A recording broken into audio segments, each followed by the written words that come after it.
और TV9 से बोले आडवाणी के बेटे जयंत आडवाणी। इस वक्त की बड़ी खबर, ये बहुत ही खुशी का अवसर है, ये कहना है लालकृष्ण आडवाणी के बेटे जयंत आडवाणी का।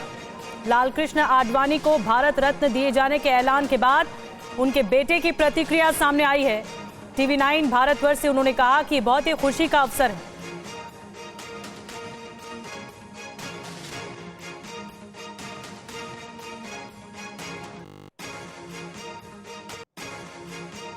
आमोद राय हमारे साथ हैं, पॉलिटिकल एडिटर। आमोद, प्रतिक्रिया आ गई है, पहली प्रतिक्रिया उनके परिवार से, लालकृष्ण आडवाणी के उनके बेटे की प्रतिक्रिया आई है, ये खुशी का अवसर है। बिल्कुल बिल्कुल, देखिए जाहिर तौर पे उनके बेटे जो है जयंत पॉलिटिक्स में नहीं है, लेकिन उनको निश्चित एक पुत्र होने के नाते खुशी तो होगी ही। साथ ही ये भी खुशी होगी कि जिस तरह से उनके पिता अब अपने जीवन के अंतिम दिनों में हैं, जो उनका जो जीवन काल है वो अपने अंतिम चरण में है, 5 साल 10 साल जितने साल भी रहें और राजनीति से अब में वो नहीं है, और उनको इस तरह से कोई सम्मान दिया गया तो निश्चित तौर पर एक पुत्र होने के नाते उनको खुशी इस बात की हुई होगी और उसका वो इजहार भी कर रहे हैं। लेकिन सबसे महत्वपूर्ण बात यह है कि मैं अभी देख रहा हूं कि बीजेपी के तमाम नेता जो हैं और कुछ संघ से भी जुड़े हुए नेता जो पहले के रहे हैं वो लगातार इस बात को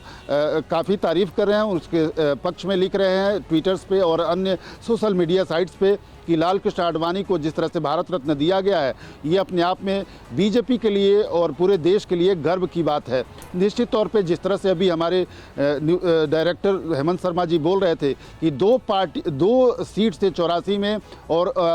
एनडीए की सरकार बनाने तक का सफ़र, 2004 में भले ही चुनाव बीजेपी हार गई लेकिन पहली बार 5 साल के लिए अल्टरनेटिव गवर्नमेंट चली, लालकृष्ण आडवाणी और अटल बिहारी वाजपेयी के नेतृत्व में चली। ये अपने आप में देश में कांग्रेस विरोधी अल्टरनेटिव पॉलिटिक्स के एस्टेब्लिशमेंट का समय था और उसके लिए भी लालकृष्ण आडवाणी को जाना जाता है क्योंकि सबको एक साथ लेकर चलने की जो एक कला है वो उन्होंने और अटल बिहारी वाजपेयी ने शुरू किया था। जहाँ तक बात राम जन्मभूमि की है, जगजाहिर है राम जन्मभूमि को उन्होंने एक आंदोलन का रूप दिया और उस आंदोलन से बीजेपी को फ़ायदा भी हुआ, काफ़ी कुछ उस समय तत्कालीन राजनीति में नुकसान भी हुआ कि बहुत सारे राजनीतिक दल सटने से परहेज किए, लेकिन उन सब चीज़ों को लालकृष्ण आडवाणी और अटल बिहारी वाजपेयी ने झेला भी। और उसके बाद आज के डेट में जब बीजेपी लगातार 2 बार चुनाव जीत चुकी है और तीसरी बार चुनाव होने जा रहा है, वैसे में जब राम मंदिर का निर्माण हो चुका है, राम मंदिर लला के प्राण प्रतिष्ठा हो चुका है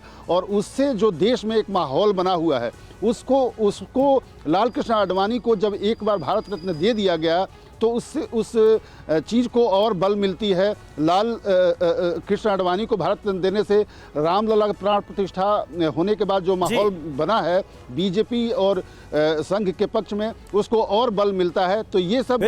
तमाम बातों को ध्यान में रखते हुए जो घोषणाएं हुई है, जो घोषणा आज हुई है, बिल्कुल सही आप कह रहे हैं कि उन तमाम चीजों को और ज्यादा बल मिलता है और वो तस्वीरें भी हम दिखा रहे हैं। प्रधानमंत्री नरेंद्र मोदी और लालकृष्ण आडवाणी का ये साथ कितना पुराना रहा है। रथ यात्रा जब चल रही थी तो आप देखिए लालकृष्ण आडवाणी के रथ पर सवार पीएम मोदी नजर आ रहे हैं, उनके हाथ में माइक है और उसके बाद की तमाम तस्वीरें जिसमें दोनों नेताओं के बीच बेहद आत्मीय संबंध नजर आते हैं, वो तस्वीरें भी इस वक्त आपके सामने हैं।